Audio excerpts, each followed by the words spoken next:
इस जनरेशन ने पाकिस्तान की पूरी तारीख को अपने सामने बनते और बदलते देखा। ये वो लोग हैं जिनके वालिदैन बूमर्स कहलाते हैं। इस जनरेशन ने अपने वालिदैन और उस्तादा की बेपनाह सख्तियों से लेकर जेन ज़ी के हाथों बहुत सी जिल्लतों को भी बर्दाश्त किया है। बिस्मिल्लाहिर्रहमानिर्रहीम, अस्सलामु अलैकुम। मैं हूं जाहिद नज़ीर और आप देख रहे हैं नई सोच। नाज़रीन, 1970 से 1980 के दरमियान पैदा होने वाली जनरेशन को हम जनरेशन एक्स कहते हैं। ये वो लोग हैं जिनके वालिदैन बूमर्स कहलाते हैं। इस लिहाज से जनरेशन एक्स बूमर्स और जेन ज़ी के दरमियान सैंडविच की तरह हैं, जिन्हें ना कभी बूमर्स समझ सके और ना ही जेन ज़ी समझने को तैयार हैं। जनरेशन एक्स इस लिहाज से भी मुनफरिद है कि इस जनरेशन ने पाकिस्तान की पूरी तारीख को अपने सामने बनते और बदलते देखा है। इस जनरेशन ने अपने वालिदैन और उस्तादा की बेपनाह सख्तियों से लेकर जेन ज़ी के हाथों बहुत सी जिल्लतों को भी बर्दाश्त किया है। हम लोग यानी जनरेशन एक्स के लोगों ने जिंदगी के उस दौर को एंजॉय किया है जिसके बारे में आज की जनरेशन सुनकर ऐसे रिएक्ट करती है जैसे उनके माँ बाप किसी दूसरी मखलूक की दास्तान सुना रहे हों। हम जिस दौर में पैदा हुए उस दौर की 90% आबादी मिडिल क्लास थी। उस दौर में पूरे मोहल्ले में एक या दो घरों में ब्लैक एंड व्हाइट टीवी होता था, जिसे देखने के लिए पूरे मोहल्ले के बच्चे रोज उस घर के बिन बुलाए मेहमान होते थे। फिर टीवी ब्लैक एंड व्हाइट से कलर हो गया और हर घर की जरूरत बन गया। अब हर छत पर एक अदद एंटीना नस्ब होता जिसके सिग्नल्स अक्सर हमारे मोबाइल सिग्नल्स की तरह डाउन ही रहते थे। हम वो बदकिस्मत जनरेशन हैं कि जब छोटे थे तो टीवी का रिमोट हमेशा वालिदैन के हाथ में होता था। आज बूढ़े हो गए हैं तो रिमोट बच्चों के हाथ में होता है। यानी हमारी मर्जी ना तब चलती थी ना आज।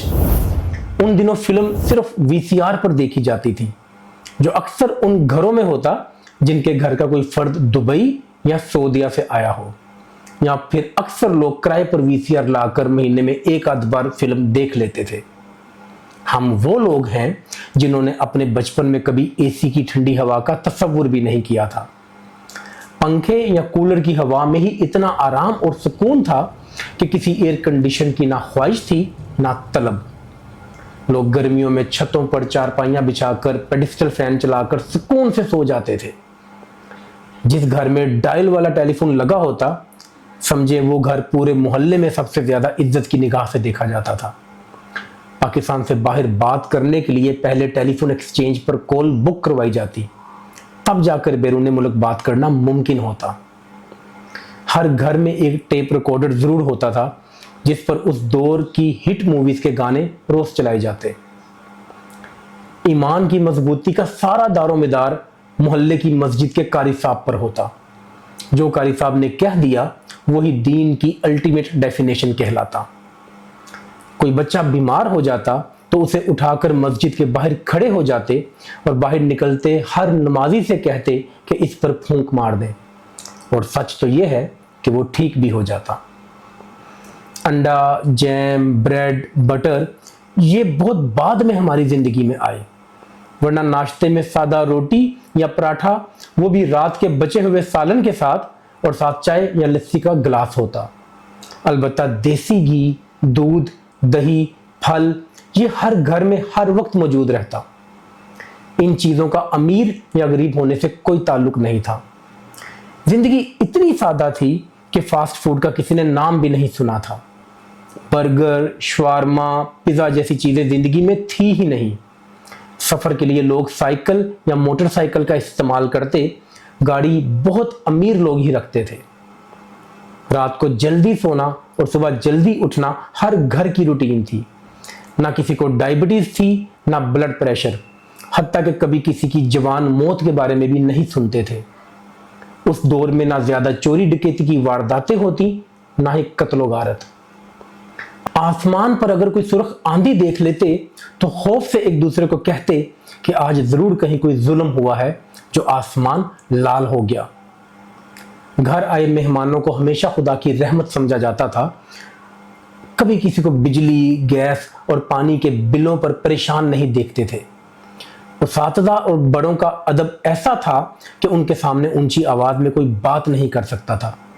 پرائیویٹ سکولز اور کالجز تھے ہی نہیں، اس لیے مار نہیں پیار والا کانسیپٹ بھی نہیں تھا۔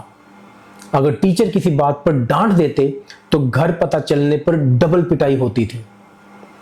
گھروں میں کیرم بورڈ، لوڈو، سانپ سیڑھی جیسی گیم بہترین مشغلہ تھی، جبکہ گلی محلوں میں کرکٹ، کینچے، پٹھو گول گرم یا ڈوری کے ساتھ لٹو گمانا جیسے کھیل روز کا معمول تھے۔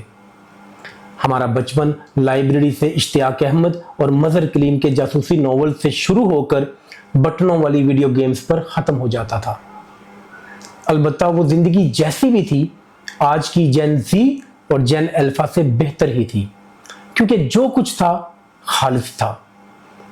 لیکن پھر بھی ہم وہ بدقسمت لوگ ہیں جو ساری زندگی نہ تو اپنے والدین کو کسی بات پر قائل کر سکے اور نہ ہی اپنے بچوں کو۔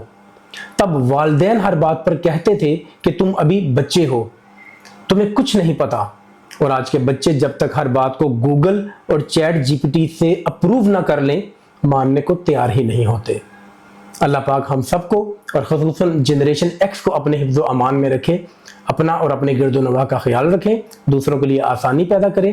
ویڈیو پسند آئی ہو تو اسے لائک، شیئر اور ہمارے چینل کو سبسکرائب لازمی کریں۔ اللہ نگہبان۔ بسم اللہ الرحمن الرحیم۔ السلام علیکم، میں ہوں زاہد نذیر اور آپ دیکھ رہے ہیں نئی سوچ۔ ناظرین، 1970 سے 1980 کے درمیان پیدا ہونے والی جنریشن کو ہم جنریشن ایکس کہتے ہیں۔